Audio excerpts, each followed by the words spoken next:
Hello guys! Aujourd'hui, je fais une vidéo en podcast avec une amie à moi qui est comme ma coloc aussi. Donc, je présente Angélique Boutet. Salut! Donc, elle va nous raconter son histoire très touchante, puis en même temps, ben, elle va peut-être nous donner des idées, des trucs avec son expérience que c'est avec vécu, puis qui vont peut-être pouvoir vous aider à vous aussi si vous avez déjà vécu ça. Donc, on va parler ici de violence, d'agression, on va parler de problèmes mentaux, on va parler de probablement d'inceste. ouais, Euh, parentalité. ouais. Fait que si c'est des choses qui vous plaît pas d'ensemble, ben, quittez tout de suite la vidéo. On va vous éviter des triggers. Puis pour ceux que ça intéresse et que ça va peut-être aider, ben, continuez à regarder. C'est parti. Ah. Oh ben, tu peux commencer par te présenter, puis commencer par le début. Ok, ben, moi je m'appelle Angélique, j'ai 22 ans maintenant. Je sais pas trop comment me présenter. Je suis une jeune fille qui sort, qui vient de loin. Je sors d'une vie de pauvreté, de violence, de drogue. Puis c'est pas mal ça, je dirais, pour me présenter. Ok, quand même, c'est déjà En beaucoup. résumé, c'est la quatrième de couverture dans un livre. Ok. Puis, ben, tu sais, moi, vu que je te connais déjà, je sais déjà quelques petites choses, mais si tu commençais par le début, mettons, ton enfance, comment ça s'est passé dans ton enfance? Dans mon enfance, ben, jusqu'à mes 5 ans, moi, j'avais pas de vraie peur biologique. Il était pas là. Fait que je vivais avec ma mère qui était monoparentale, mais semi-monoparentale parce qu'à 2 ans, elle a rencontré un homme que j'ai pris comme une figure paternelle que j'appelle encore papa aujourd'hui. Je vivais dans des petits quartiers de pauvres là, à Québec, là, à Limoilou, à Saint-Roch, Saint-Sauveur. Puis j'avais une mère qui était rough avec moi, physiquement, puis psychologiquement aussi. Mon plus loin souvenir, là, mettons, de violence domestique ou quoi que ce soit, c'est j'avais 4 ans. Elle vivait avec des hommes qui étaient violents, fait que j'ai vu de la violence conjugale de mes propres yeux. Puis jusqu'à l'âge de 5 ans, j'étais enfant unique. Ma mère a eu son deuxième enfant quand j'avais 5 ans. Puis c'est pas mal. Mettons qu'on y va, là, quand tu avais 4-5 ans, ce que tu ressentais, toi, en tant que petite Ben, quand ma soeur est arrivée au monde, j'ai eu de la jalousie parce que maman s'occupait plus de moi. Je devais m'occuper de ma petite soeur, déjà du haut de mes 5 ans, je devais faire le ménage, je devais faire toutes les tâches ménagères dans la maison, il fallait que je le fasse. Pourquoi? J'ai aucune espèce d'idée. C'est elle qui te le demandait? Ouais, c'était un ordre, je devais faire le ménage. Puis à 5 ans, là, je me souviens, j'allais chercher des commissions au dépanneur ou à l'épicerie tout seul, dans le truc. J'étais à Limoilou dans ce temps-là, fait que c'était pas le quartier pour un enfant de 5 ans de se promener tout seul. Puis, non, c'est ça, j'ai comme pris beaucoup d'autonomie étant très très jeune. Est-ce qu'elle était capable de s'occuper de toi? Est-ce qu'elle prenait de la drogue? Ben, jusqu'à mes 10 ans, moi, j'avais pas conscience que ma mère était dans la drogue. Mais à partir de l'âge de 10 ans, c'est là que ça a été comme plus grave parce que c'est là que j'ai vraiment pris conscience, puis que je voyais les choses et que je comprenais c'était quoi, puis que c'est ça, que je prenais conscience de ce qui se passait dans la maison, puis avec ma mère surtout. Mais sinon, avant ça, je pourrais pas te dire si elle prenait de la drogue, je sais pas. Je pense qu'elle en prenait, selon moi, je pense qu'elle en prenait, c'est juste qu'elle le faisait pas devant moi. Tu te rappelles pas le regard des autres autour de toi? S'il jugeait ta mère, non? Ben, je me souviens que, oui, quand on était jeune, ma mère était souvent prise pour la méchante, puis elle était souvent jugée, oui, dans la rue. Mais à ce moment-là, je comprenais pas. Tu sais, dans la tête, ma mère, c'était mon idole, c'était mon super-héros, c'était je voulais y ressembler. Fait que j'étais tout le temps d'accord avec elle. Fait que malgré tout, il y avait des bons moments. Ouais, j'en ai eu quelques-uns des bons moments avec elle. Mais mon plus vieux souvenir, là, j'étais très très jeune, c'est qu'il ventait vraiment fort, puis on avait ri parce que je la tenais par le manteau, puis je disais t'envoles pas, maman, t'envoles pas. Je pensais qu'elle allait passer avec le vent. Mais c'est le plus loin souvenir là, que j'ai, puis j'avais 6 ans. Ouais. Puis le plus récent. Le plus récent, j'avais 12-13 ans. Ça a été pendant les 2 ans qu'elle était sobre, qu'elle n'a pas été sous l'effet d'alcool, pas d'alcool, la drogue. Parce qu'elle faisait partie des NA, des narcotiques anonymes. Okay. Fait que c'est ça, elle avait eu.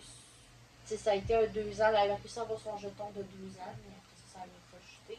Mais dans ces 2 ans-là, je me souviens, là, les 2 ans, c'était à tous les. On avait un beau calendrier, puis on avait tant de journées qu'on avait le droit de faire de bien, puis on recevait une récompense à la fin de la semaine. Fait que nous, c'était le Dollarama. À tous les vendredis, on allait au Dollarama, puis on faisait des surprises, puis on allait regarder un petit peu. Ça a été ces 2 années-là, ça a été des beaux moments, mais après ça, on n'avait plus jamais refait. Et avec l'aide de ça, c'était avec l'aide de la famille? C'était avec la DPJ. La DPJ? Oui, parce que depuis en fait, que je suis née, que je suis un enfant à la DPJ, il partait, il revenait dans ma vie, il repartait. Vous, t'es quel âge? J'ai 22 ans. Juste pour les gens, moi je le sais, là, mais. Ok, parfait, parce que tu dis que quand t'avais 6 ans, ça, les gens ça. Ok. Bon. Puis, quand est-ce que tu as remarqué que c'était pas normal que ta mère agisse comme ça avec toi? J'avais 10 ans, quand j'ai commencé à comprendre. Puis, avant mes 10 ans, là, je la voyais beaucoup se faire battre par ses conjoints. Puis, pour moi, ma mère, là, c'était, comme je l'ai dit tantôt, c'était mon idole, puis tout ça, fait que je la protégeais beaucoup. Puis, au point que, vers 9-10 ans, là, elle s'était fait lancer tu sais, les poufs pour les pieds, là. Un repose-pied, là. Ouais. Elle s'était fait lancer ça sur elle du 2e étage par son ex-conjoint. Puis, elle avait le bras qui était foulé, puis elle avait tellement eu peur parce que ça a été vraiment longtemps qu'il l'a battu pendant 10 ans. Il était avec elle pendant 10 ans. Le même conjoint pendant 10 ans. C'est ça. Pendant 10 ans, ils ont été ensemble. Puis pendant 10 ans, ça a été la violence conjugale. Puis je me rappelle toujours, cette journée-là, là, elle avait fait pipi dans ses pantalons. Puis moi, j'avais 9-10 ans, là, puis je l'ai changé. C'est moi qui l'ai changé. Okay. Puis qui est parti avec elle à l'hôpital. T'avais 10 ans, tu devais ramasser ta mère qui se faisait battre. Ouais. Puis moi aussi, je me faisais battre. Par lui? Par lui, puis par ma mère, là, à force qu'elle se fasse battre, elle a commencé à me frapper souvent, puis ça jamais arrêté. Genre, elle se défoulait sur toi parce que lui, il se battait sur elle? Ouais, pour elle, c'était comme normal, ça. Ouais, pour elle, elle se faisait battre pour qu'elle obéisse aux ordres de son conjoint à ce moment-là. Fait que, elle s'est dit qu'elle allait faire la même chose avec moi pour que j'obéisse. Mais tu sais, j'étais une petite fille vraiment. J'étais une petite fille calme, réservée. J'étais obéissante, j'étais serviable, j'étais respectueuse, polie. J'avais des belles qualités. Mais j'ai jamais compris vraiment pourquoi elle avait besoin de faire ça pour me corriger parce que. Faut que tu comprennes. Elle cherchait pas à comprendre ça, guys. C'est toxique, des parents comme ça. On les pardonne pas. Non, c'est ça. Fait que, ouais. Ok. Puis après, mettons, tes 10 ans, elle a-tu continué, même quand t'as compris qu'est-ce qu'elle faisait? Oui, elle a continué, jusqu'à mes 15 ans. Dans le fond, à 15 ans, ça a été la dernière année qu'elle a levé la main sur moi. Parce que ça a été l'année où j'ai fait ma dernière tentative de suicide. Puis j'avais fugué. Puis je m'étais ramassée chez mon père biologique parce qu'à partir de mes 5 ans, j'avais contact avec lui. Fait que j'avais été chez lui, puis j'étais supposée d'être là juste pour la semaine de relâche, puis je suis jamais retournée. on a été toutes placées. Ah, Ouais. T'avais 15 ans? Ouais. 15 ans, puis après ça, tu l'as jamais fait. Non. Puis, c'était quoi les degrés de violence? Là? Est-ce que ça pouvait se voir physiquement? Est-ce que les gens s'en rendaient compte? Oui. Ça criait chez vous? Ça C'est quoi criait l'ambiance? beaucoup. C'était de lancer des jouets, lancer des objets, lancer des couteaux, des... À te lancer à toi? Ouais. Moi, la seule affaire qui m'a blessée comme objet, là, vraiment beaucoup, ça a été des bottes à cap, puis des chaînes, puis une paire de ciseaux là, quand elle m'a poignardé avec des ciseaux. Donc, j'ai un trou. Ben là, tu peux pas juste dire ça comme ça. C'est quoi, il y a eu un épisode où que, ta mère elle a essayé de te tuer? Ouais. En fait, dès le début qu'elle me frappait, au début c'était des petits claques par-ci par-là, puis plus que je vieillissais, plus qu'elle se disait probablement qu'il était capable d'en prendre. Fait que c'était de plus en plus fort, là, puis c'était rendu au couteau à fourchette. À 15 ans, c'était au couteau. Ouais. Donc, à partir de. Même un petit peu moins que ça, là, à partir de 11-12 ans, là, c'était des ustensiles, puis des bottes à cap. Puis. Comment tu te défendais, toi, à 12 ans? Je me défendais pas, j'étais en petite boule dans un coin de mur, puis elle continuait à s'acharner, puis à me donner des coups. Là. Puis, ben, à chaque coup qu'elle donnait, je me disais de temps, ça allait être la dernière, puis que j'allais en mourir. J'étais persuadée que mon maman. Toi, tu pensais que t'allais mourir? Oh, j'étais certainement réussir à me tuer avec ses coups. C'était épouvantable. Puis, la première fois que ça a été une blessure physique que les gens ont vue, ça a été une défiguration. Là, elle m'avait fendu la lèvre à partir du nez. Puis, En te lançant. en me donnant des claques d'en face. Ça a été tellement fort que. Shit. Ouais, je me rappelle, j'avais un set de lit blanc dans ce temps-là, puis le lit était plus blanc. Là. Oh. Ouais. Elle faisait ça à tout moment de la journée? N'importe quand, je respirais, puis après, on me criait une claque. Excusez des mots. Oui, c'est ça, il n'y avait aucune raison. Mettons, Ouais, je dis pas que c'est raisonnable de faire ça, mais comme mais non, aucune... c'était pour n'importe quoi, là, pour tout, n'importe quoi. Ok. C'est quand, bon, il semblait qu'elle avait envie, là, mais je pouvais arriver, j'avais fait une belle journée, puis le soir, elle se fâchait pour je sais pas quelle raison, puis c'était des coups, puis... Puis, il y avait les beaux-pères aussi en même temps. Oui, ben, jusqu'à l'âge de mes 11 ans, à peu près, tu sais, on compte un 10 ans de 2 à... En tout cas, moi, je ne suis pas bonne dans le calcul, là, mais faut calculer un 10 ans à partir de 2 ans. Pendant 10 ans, ça a été un conjoint. Ouais, c'est ça, jusqu'à mes 12 ans. Ça a été le même conjoint qu'elle a eu. Ensuite, elle a eu d'autres conjoints qui est arrivé d'autres choses aussi, qu'il y avait de la violence, il y avait beaucoup de choses. Là. Il n'y avait pas juste de la violence. C'était tout le temps des mauvais conjoints. Ouais, c'est ça. C'était tout le temps des conjoints très toxiques, puis la violence conjugale. Il y avait toujours la violence conjugale dans chacune de ces relations qu'elle avait. Ok. Mais qu'elle s'aidait pas plus. Ouais, c'est ça. Ok. Puis, tu sais, on parle au passé de ta mère, mais en fait, elle est encore en vie. Ouais. Puis ça te fait quoi de savoir qu'elle est en liberté? Ben, c'est sûr que ça me fait quelque chose parce que je sais pas comment l'expliquer, mais je sais pas comment l'expliquer. C'est selon moi, elle n'a pas encore fini de payer tout le mal qu'elle a fait. C'est ça, toi t'es en colère. Tu Ouais. voudrais qu'elle mérite ce qu'elle a fait. Ouais, parce que pour l'instant, pour tout ce qu'elle m'a fait, elle n'a pas encore C'est payé. ça. T'as-tu porté plainte pour ce qu'elle t'a fait? Oui. Puis qu'est-ce qui s'est passé? C'est quand? Raconte-nous comment t'es allé porter plainte. C'est il y a 1 an et demi, 2 ans. Ok, ça fait pas longtemps. Non, ça fait pas longtemps. J'étais avec mon ex-conjoint dans ce temps-là.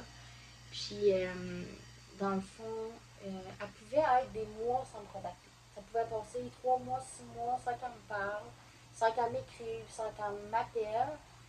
Puis moi, à force, j'étais devenue habituée, fait que j'étais plus déçue. J'étais comme, bon, elle me reparlera, mais qu'elle me reparle. Puis, tu sais, j'avais plus tant envie de parler non plus parce qu'à chaque fois, je me sentais pas bien. Ça me tourné le moral à l'envers, puis j'étais déboussolée, puis j'étais pas dans un bon état d'esprit. Mais à un moment donné, je me suis dit que je vais lui laisser encore une autre chance, malgré que j'en avais laissé des millions et des millions.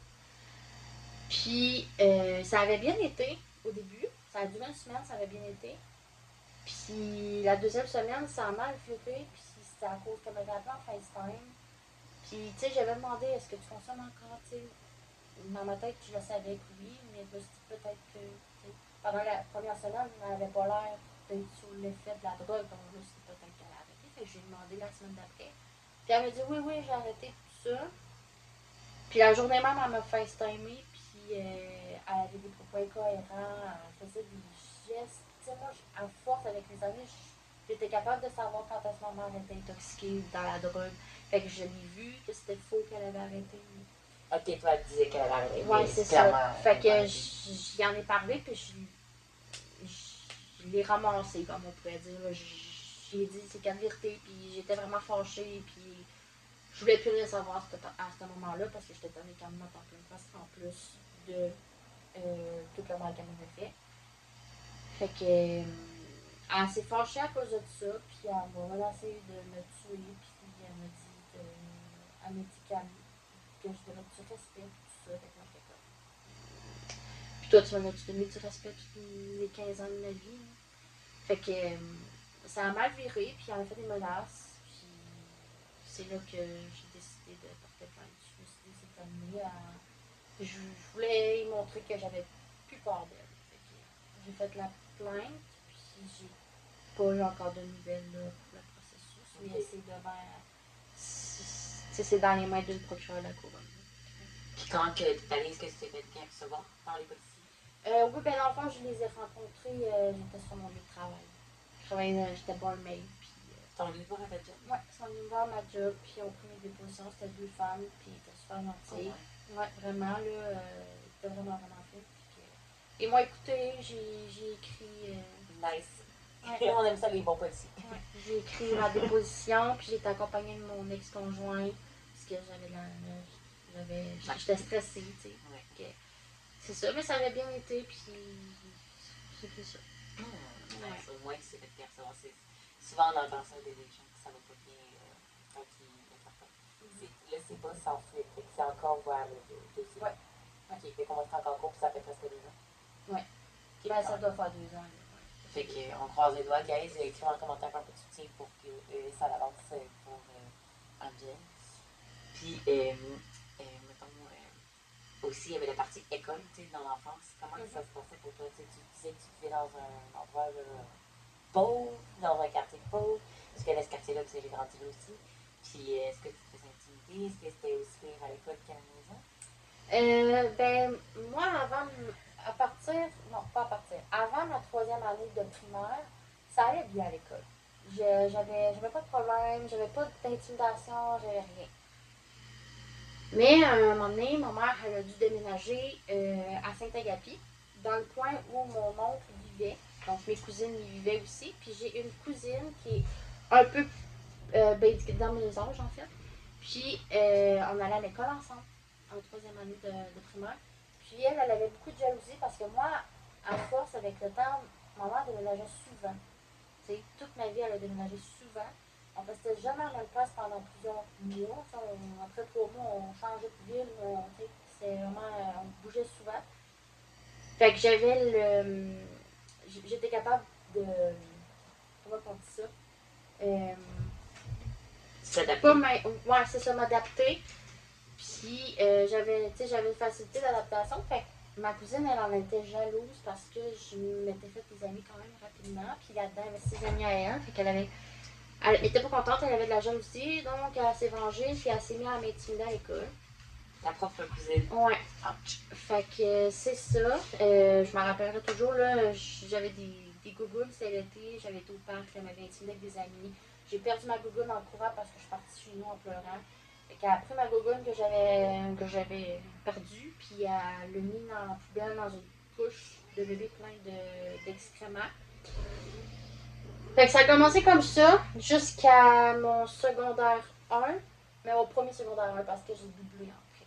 Ah, ok. Fait que jusqu'en secondaire 1, là, j'ai été intimidée. Puis après ça, j'ai décidé d'être une fille cool moi aussi, puis que j'allais plus jamais me faire intimider. Fait que je me suis fait toutes les petites personnes rejettent de l'école, on s'est toutes ralliées, puis on est devenu la troisième gang la plus populaire de l'école. Ah, ça c'est nice. Ouais. Après ça, j'ai pas eu de misère avec l'école. Puis... Là, t'étais en quelle année, mettons? T'avais quel âge? Ben, j'étais en secondaire 1, fait que j'avais 13-14 ans. Ouais. Puis sinon, côté académique, tu sais, j'avais des bonnes notes, mais tu sais, j'avais pas le choix non plus d'avoir des bonnes notes parce que si j'avais des mauvaises notes, je mangeais des claques aussi. Ah, ok, t'es à cheval sur les études. Ouais, vraiment beaucoup, alors qu'elle, elle a même pas son secondaire. Mais en tout cas, tu sais. Okay. Puis elle travaillait-tu? Non, ma mère, elle a toujours. Ben, pas toujours. En fait, ben, dans tout le temps que j'ai vécu avec elle, excusez, mon Dieu, mon chat. Dans tout le temps que j'ai vécu avec elle, je me souviens que quand j'étais très très jeune, elle a travaillé dans une usine à biscuits, les biscuits Leclerc. OK. Puis après ça, l'autre travail que je sais qu'elle a fait, là j'étais plus adolescente, c'était préposée aux bénéficiaires dans une résidence privée. OK. Mais après ça, sinon là, je l'ai jamais vu travailler autre que ces deux places-là, puis elle n'a pas duré longtemps à ces deux jobs-là. OK, fait que là, elle a de l'aide sociale. Ouais, elle a toujours été sur le bien-être social. Puis elle n'est pas allée en prison?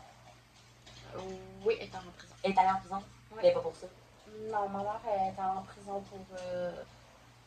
pour un autre sujet. Là. OK. Ouais. Mais pas pour parce que tu as porté plainte encore. Là. Non, c'est ça. Ça, c'est pas. Non, ma mère a été en prison pour des agressions sexuelles. Qu'elle, elle a porté? Qu'elle, elle a fait. Ouais. Pas envers toi? Non, pas envers moi.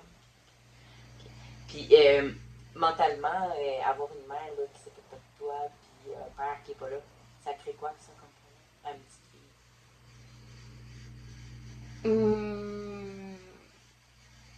Je me sentais beaucoup seule, je me sentais pas aimée.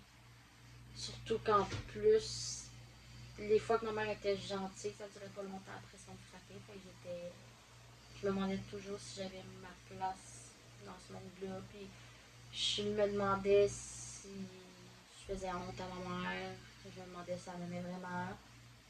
Et je me suis sentie beaucoup abandonnée pendant longtemps. Ça fait pas très longtemps que j'ai réussi à travailler là-dessus un peu.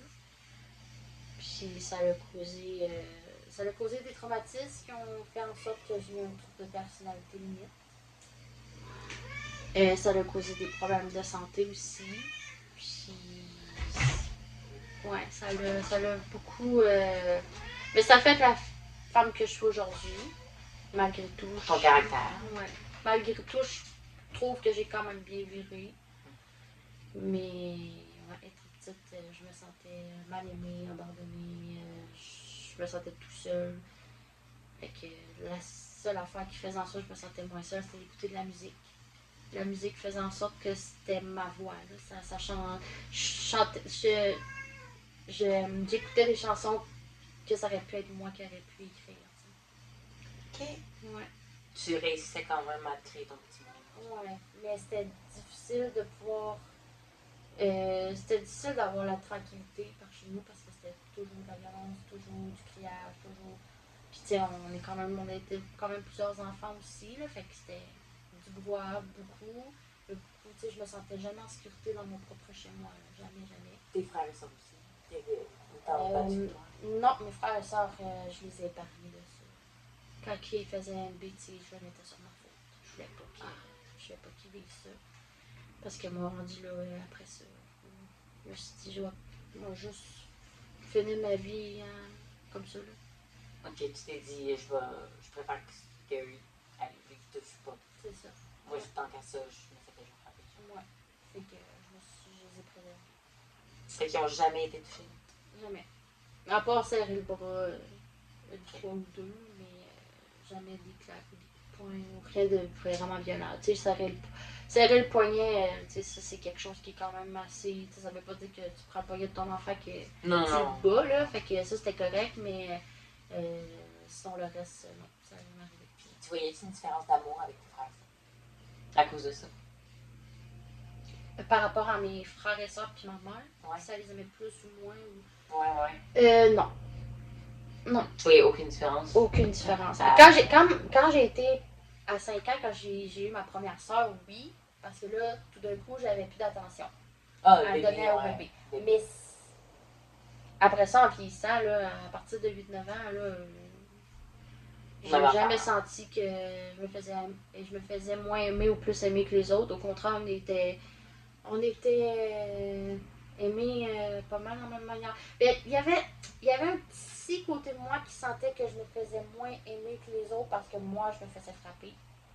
Puis pas eux. Mais en même temps, c'est moi qui faisais en sorte que c'est moi qui soit frappée pour les épargner. C'est comme un petit peu terrorisant, mettons. Puis, elle comprenait-tu ta mère de quand tu lui disais, mettons, d'arrêter ou que ça te faisait mal, elle voyait-tu du plaisir là-dedans? Oui. Ouais, je me souviens les regards qu'elle me faisait quand elle frappait. Elle avait du plaisir à te faire du mal? Ouais. Ah oui. Puis, ouais, c'était pas. Elle avait pas aucune pitié. Elle me disait toujours, ferme ta gueule, la petite c'est pour les animaux. Puis, oh my god. Comme elle te traitait pire qu'un animal. Ouais. On traite pas les animaux comme ça non plus, là, mais. Elle était comme ça aussi avec les animaux. Ah, elle était violente avec les animaux aussi. J'étais pareil comme un animal. Pour elle, j'étais une merde.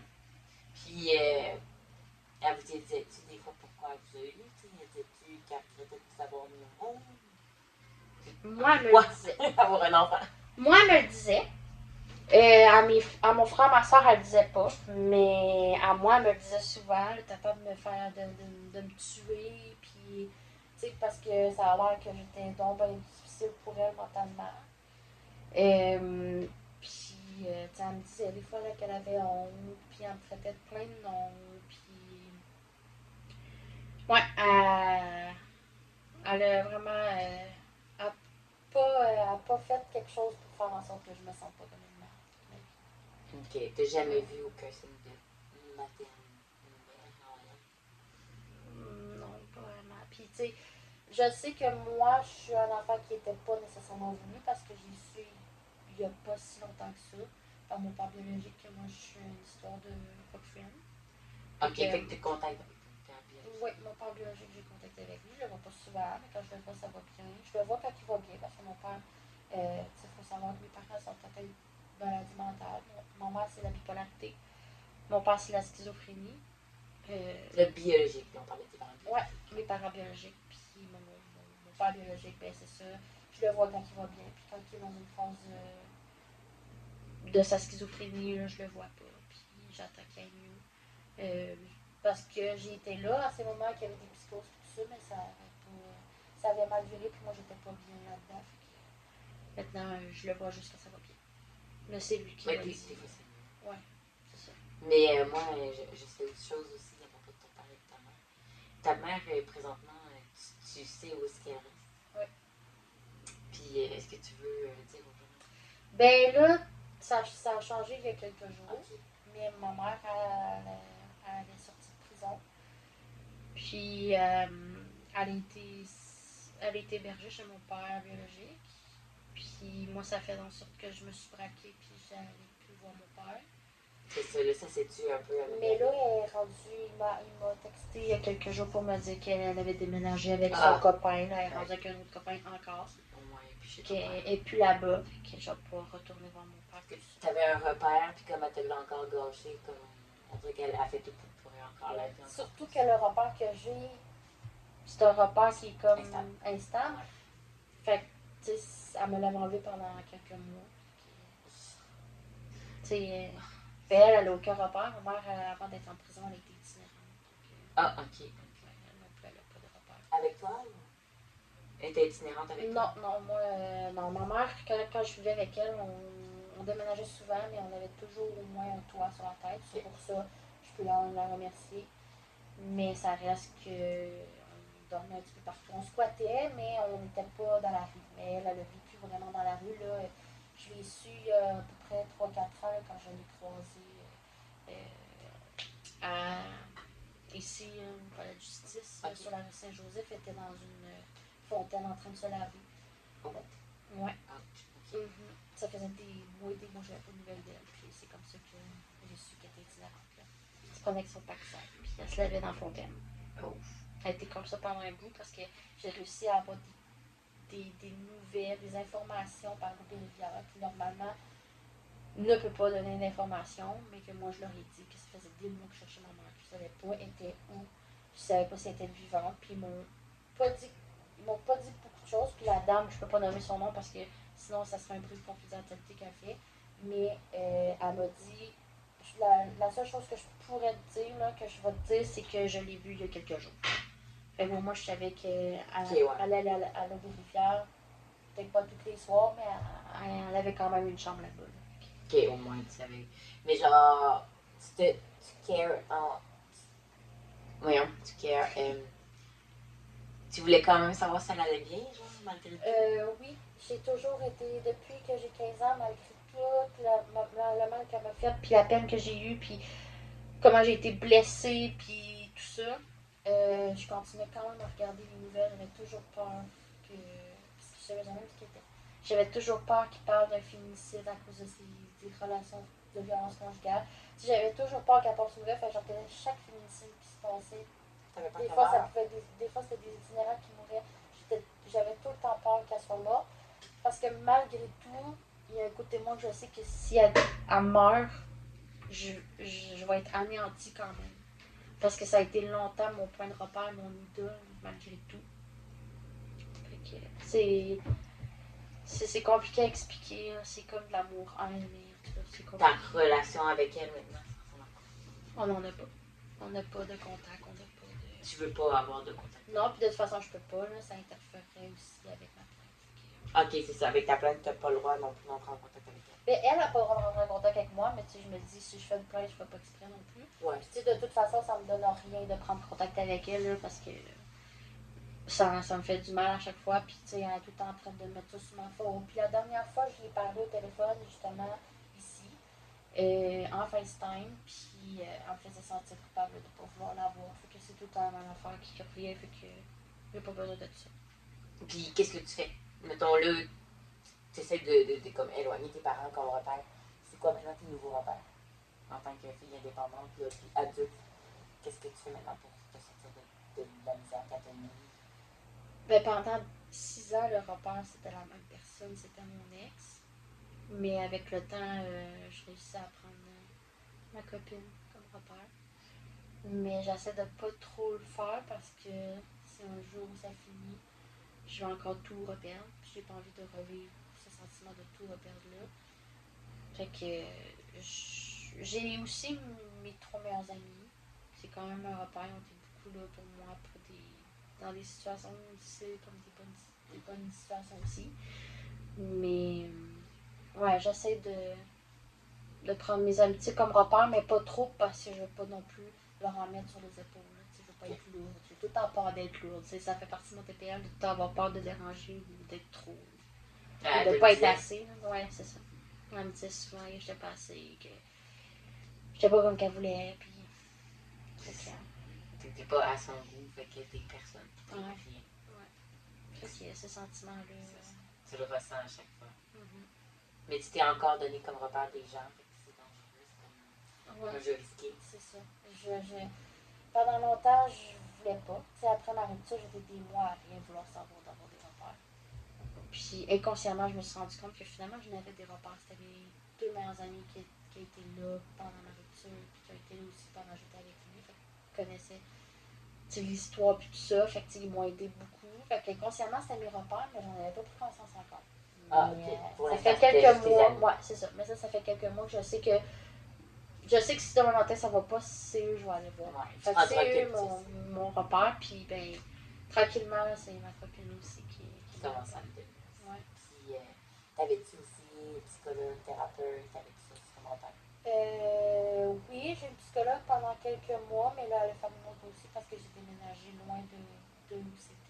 C'était dans Portneuf, puis là, je suis rendue à Québec, fait que elle a fermé le dossier.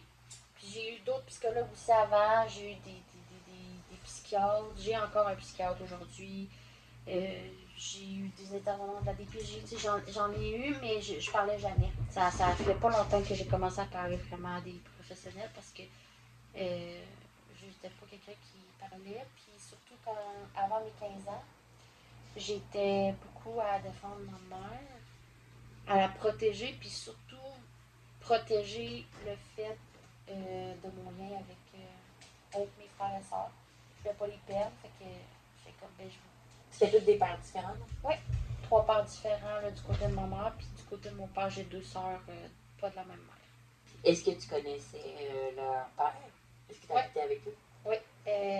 Ma première sœur que j'ai eu à 5 ans, ça a été justement le conjoint qui a été violent pendant 10 ans, qui aujourd'hui a fait beaucoup de cheminement, puis qu'aujourd'hui est super. Ça a pris du temps, mais il n'a jamais été violent avec ma soeur, par chance. Avec moi, il a été quelques fois.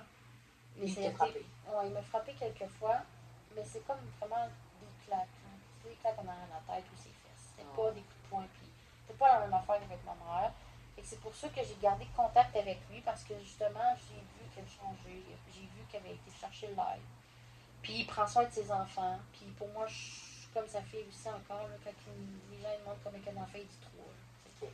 Fait que, tu sais, il s'est comme repenti, si on pourrait dire, là, tu sais, il a repris sur lui, puis il a repris une bonne vie malgré tout, puis tu sais, fait que je l'ai gardé en contact, on a été, il pas long, on s'est vu, on a pleuré beaucoup ensemble, parce qu'on a parlé beaucoup de, justement, la vie que j'avais eue avec ma mère, puis tout ça. Lui, il est pas capable de dire non à ma mère, fait qu'il l'aide encore. Oh. Fait qu'il y a eu un bout qui essayait comme un peu de m'obliger à prendre contact avec elle, puis j'ai expliqué, tu sais, moi non, je veux pas. T'sais, fait que là, il respecte ça. Mais oui, il y a lui, il y a eu le père de mon petit frère, le seul frère que j'ai, mon petit frère. Lui, j'ai vécu avec lui pendant 3 ans. Ça a été 3 ans épouvantables aussi. Il a été méchant lui aussi? Oui, il y a eu la violence conjugale, des agressions sexuelles. Envers toi? Oui, envers moi, puis d'autres personnes. Pas ton petit frère? Non, mon petit frère, non. Ben, en tout cas, pas de ce qu'on sache, puis je penserais pas non plus. Je pense qu'il était attiré vers les filles. Ouais, lui, il était plus attiré vers les petites filles. Ouais, les petites filles. Il y a eu beaucoup d'inceste, là. Il y a eu beaucoup de choses, là. Autant ma mère que lui, que son garçon, parce que lui... Et encore là, c'est un terrain glissant parce que les procédures ont été faites par rapport au garçon. Comment on dit ça? Les plaintes ont été faites, les accusations ont été posées. Il a fait la peine qu'il avait à faire par rapport à ça. Fait que là, j'en parlerai pas trop parce que ça serait de nuire à sa réputation et à sa personne. Je veux dire, il y a une vie maintenant, il y a des enfants. Fait que, je nuirais pas à ça. Mais oui, le père de mon petit frère, il est arrivé beaucoup de choses. T'avais quel âge quand il était dans ta vie?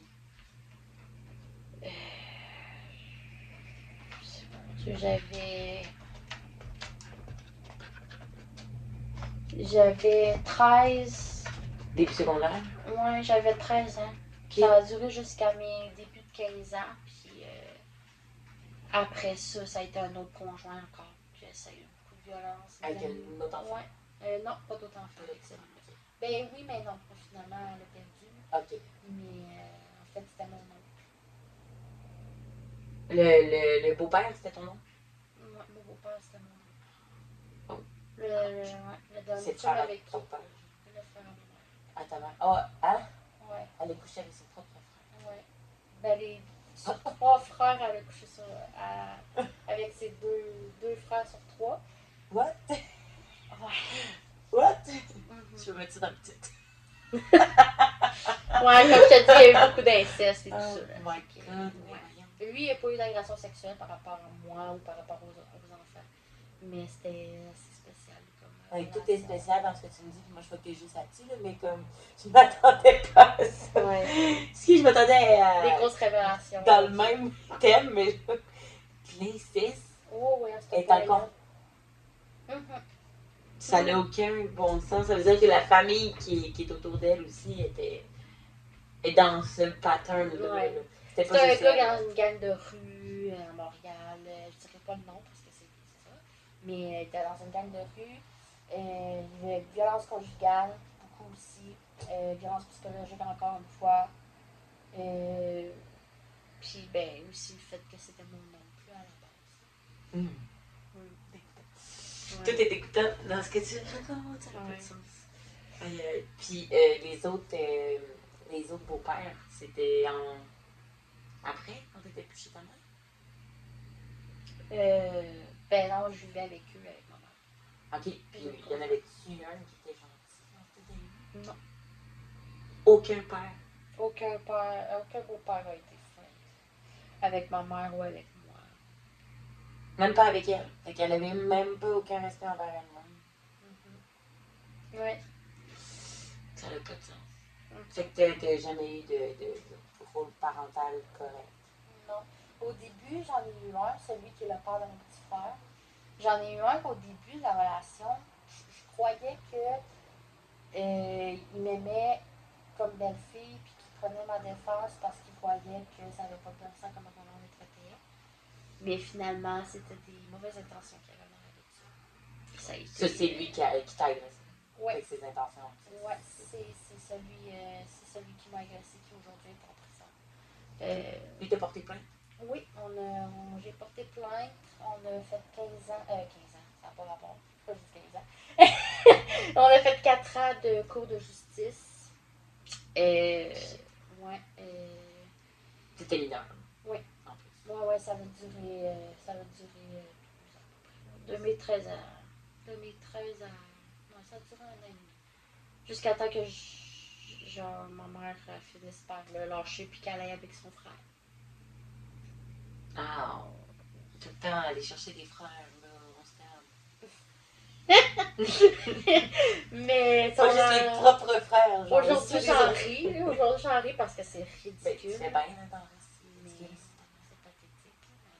Mais ouais, lui, ça a été celui qui a fait des agressions sur moi puis sur d'autres personnes, mais pas mon petit frère. Okay. C'est le père de mon petit frère, comme j'ai dit. Ouais, c'est ça. Fait que, non, c'est ça. Lui, j'ai porté plainte. On a été 4 ans à se battre en cours. Puis en 2022, il a été accusé et enfermé, emprisonné pour 9 ans. Puis il reste 8 ans. C'est long, hein, la justice. Toi, tu subis ça, puis genre, tu vis ça dans la tête avec des problèmes, puis lui, il va pas en prison. Oui, mais ça a pris du temps. Non, il reste 8 ans. Il reste 8 ans, ok. Ouais. Il y a eu combien? 9 ans. 9 ans. Ouais. Ouais. Enfin, ça a été quand même. C'est quand même rare là, que tu vois ça au Québec, là, des gens emprisonnés aussi longtemps là, par rapport à des agressions sexuelles, et de l'inceste surtout aussi. Là, c'est beaucoup d'inceste. Ils ont-tu des possibilités de libération continue? En 2025, ils pourraient demander, mais ça ne veut pas dire qu'il va être accepté, puis ça m'étonnerait qu'il soit accepté parce que j'ai reçu il n'y a pas longtemps le rapport d'évaluation. Il t'envoie aux 3-6 mois, tu peux t'envoyer autant de temps des rapports. Ouais, je me suis inscrite à la banque, là, si jamais il y en a qui savent pas où aller, là, vous pouvez venir m'écrire, me demander à MG, je vous donnerai les sites et tout ça, mais tu peux demander pour être au courant là, par rapport à l'évaluation, les procédures d'évaluation, ces transferts de prison, les sorties d'escorte. Les sorties avec escorte, c'est pour aller à l'hôpital, des évasions, des décès. Moi, il m'appelle quasiment une fois par mois pour me dire qu'il sort pour aller avec une escorte pour aller à l'hôpital là, pour des raisons médicales. Ouais. C'est quand même intéressant. Bon, ça hante un petit peu tes pensées après ça. Pas tant que ça. Aujourd'hui, quand je réponds, je suis comme OK, merci. Ils disent où est-ce qu'il va, puis c'est correct avec comme ça, moi, après ça, si jamais je sais que je suis dans ce coin-là, je vais faire attention parce que. Tu vas l'éviter. Ouais, c'est ça. Probablement. Ouais. Fait que, non, je me suis inscrite là-dessus, puis j'ai été acceptée tout de suite. Là. Je veux dire, quand tu pars en procédure, puis un coup que tu es allé en cours, là, toutes tes preuves sont là, fait que tu es accepté dans tout. Là. Dans l'IVAC, dans la cavale. Tu sais, l'IVAC, là, j'ai eu des nouvelles, là. Récemment, fait que je vais avoir des indemnisations. J'ai eu la CAVAC qui m'ont une travailleuse de la CAVAC, une intervenante qui m'a accompagnée pendant la dernière année de la Cour de justice parce qu'avant ça, j'avais pas fait de demande. Puis là, une des victimes de mon agresseur, elle avait une intervenante, fait que, elle a comme Elle m'a comme embarqué avec elle aussi, là, fait qu'elle nous intervenait les deux. Ça a été notre intervenante à toutes les deux, mais elle avait quand même une autre intervenante. Pour s'il arrivait quelque chose, je suis référée à une autre intervenante, là, si jamais elle se faisait dire qu'elle avait pas le droit, parce que c'était quand même, on était dans la même cause, puis c'était quand même la même famille, fait que ça faisait un petit peu des, comment on appelle ça? Pas des bris de confidentialité, là, mais en tout cas, je sais plus c'est quoi le mot, là, mais c'est ça. Mais finalement, ça avait bien été, là, ça a été mon intervenante en dernière année, puis ouais, elle a été super gentille. Ça avait bien été, pour vrai, là, cette année-là, on a eu beaucoup de soutien. J'ai eu un constable, là, les constables spéciaux, ceux qui se promènent là, dans les palais de justice puis qui viennent dans les salles d'audience pour justement noter l'accusé tout ça quand il se fait condamner tout ça. OK. Lui, il a été. J'ai eu un constable qui a été vraiment beaucoup là dans les 4 ans, en fait. Pendant 4 ans, il était le même constable. Mais quand il n'était pas assiégé à notre salle d'audience, il suivait quand même notre histoire. Ah, c'est ça. Ouais. Fait que, non, c'est ça. Même la juge, à la fin, elle est même venue me donner un câlin, puis ça, tu vois pas ça, d'habitude. Ah, Ouais. on aime ça. Ouais. J'ai vraiment eu une belle. Ça a bien fini. J'ai été bien entourée. J'ai eu mon père biologique qui est avec moi aussi. J'ai eu justement ma copine aussi, elle a eu rapport dans l'histoire comme témoin. Mais pas pour moi comme victime, mais pour nos victimes. Fait que là, dans ta vie, ça s'est stabilisé. Oui, quand même. Tu te sens pas mal. Par rapport à ça, oui, ça s'est stabilisé. Ouais. Mais là, c'est sûr que t'as les autres problèmes qui découlent de tout ton passé. Ouais. Mais qu'est-ce que, mettons, toi qui as eu toute cette expérience-là, qu'est-ce que tu dirais à la petite toi comme conseil pour pas qu'elle se victimise ou qu'elle se plante toute sa vie? Quel conseil tu donnerais à ta petite toi? Je dirais juste une phrase. Je suis assez. Non. Ouais. C'est bien ça. Fait que vous êtes assez, vous aussi. Si jamais vous faites ça, là, genre, prenez-le. Puis faut pas hésiter à dénoncer, même si c'est de la famille. Faut pas hésiter à dénoncer parce que c'est pas parce que c'est ta famille que c'est plus correct que ce qu'ils font. Oui, il faut arrêter la toxicité familiale. Ouais. Genre, c'est carrément pas parce que t'es biologiquement attaché à quelqu'un que t'es obligé de te laisser traiter comme ta mère. Non, c'est ça. Puis, tu sais, la famille de sang, on la choisit pas, mais notre famille de cœur, on la choisit par contre. C'est comme ça que j'ai réussi à me guérir avec le temps, en créant ma propre famille. Puis aujourd'hui, ben, j'ai pas beaucoup d'amis, mais les amis qui sont là, c'est ma famille. Puis je fais tout pour eux, puis je fais tout pour moi. C'est pas mal mieux ça, des bons amis, que comme une famille toxique. Ouais. Ouais, des fois, on est mieux de mettre de côté la famille biologique. Les liens de sang, là. Ouais. Des fois, ça. Des fois, c'est ça qu'il faut. Ça veut pas, ça vaut pas tout, là, le sang, là. Je veux dire, c'est pas. Ça veut pas dire qu'ils ont le droit de tout. Non, non, ça donne pas tous les droits, ça donne pas le droit de toucher ton enfant. C'est pas parce que tu l'as mis au monde que tu as tous les droits. Tu as le droit de bien t'en occuper jusqu'à ses 18 ans, mais à part de ça, tu n'as pas le droit de contrôler sa vie au point d'y faire du mal, d'y enlever sa vie. Quel conseil que tu aurais à dire aux autres en rapport avec ce que tu as vécu dans ta vie? Qu'est-ce que ça t'a appris? Ben, ça m'a appris justement que la famille, c'est pas nécessairement un lien de sang. Qu'on choisit pas notre famille de sang, mais on peut choisir notre famille de cœur. Qu'on est assez.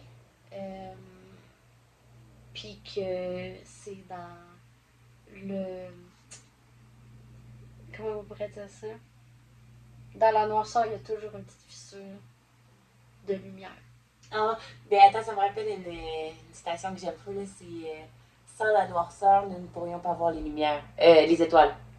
Ça, j'adore ça. Ça aussi, c'est une affaire, puis... C'est vrai. Tu sais, comme moi, mettons, ben là, aujourd'hui, ça veut... Pour moi, c'est pas ça, mais pour d'autres, ça peut être ça. Moi, la musique, c'était ma forteresse. Aujourd'hui, ça aurait pu être ma passion, au point de vouloir chanter, puis tout ça, puis d'en faire carrière, puis tout ça. Mais moi, c'est pas mon cas. Mon cas, c'est d'autres choses.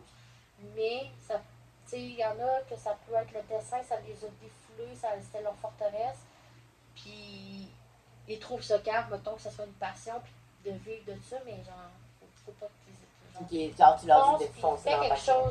Fais quelque chose que t'aimes, puis quelque chose que tu te sens bien, puis si c'est le dessin qui est ta forteresse, ben vas-y, puis genre, suis tes rêves, parce que la vie est courte, puis on ne sait jamais qu'est-ce qui va arriver demain. Puis, c'est pas mal ça, je dirais. La résilience, c'est très important. Puis, il faut jamais, jamais, jamais arrêter de croire qu'il y a quelque chose de meilleur qui va venir dans la vie plus tard. C'est pas maintenant, ça va être plus tard, mais gardez espoir. Oui. Parce que tu as déjà perdu espoir, que tu as déjà fait des tentatives, puis finalement, tu as réussi. Ouais. Puis maintenant, tu es fière d'avoir réussi. Fait que, Ouais. on conseille ça à tout le monde, d'avoir cette réalisation-là dans la vie, puis de se dire, j'ai bien fait, de pas le faire, finalement.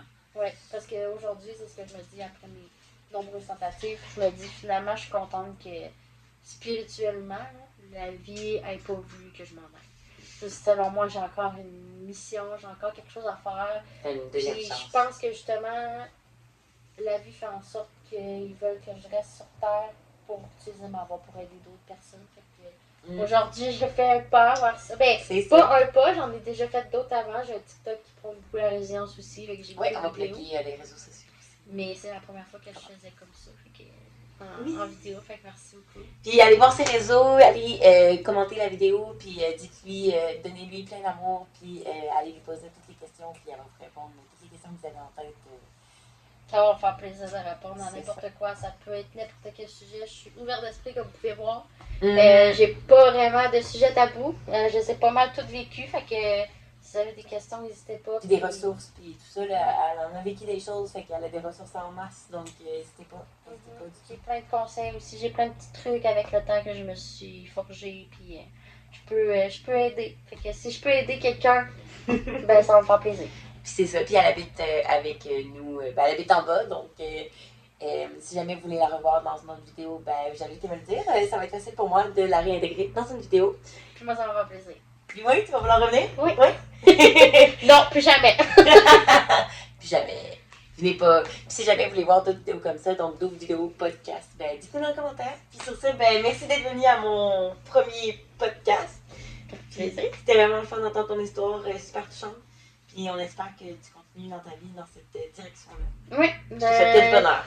C'est une montagne russe, mais je finis toujours par être capable de remonter. Puis à un moment donné, je redescends, mais je remonte. Puis la vie, c'est ça, c'est des montagnes russes. Ça ne va tout être rose, ça. Fait que c'est pas parce que t'as un petit bas que la vie est finie puis que tu vaux plus rien. Non, puis tu le sais plus qu'un autre. Fait que c'est ça. Fait que on se dit à elle. Bye. Je vous aime. Bye.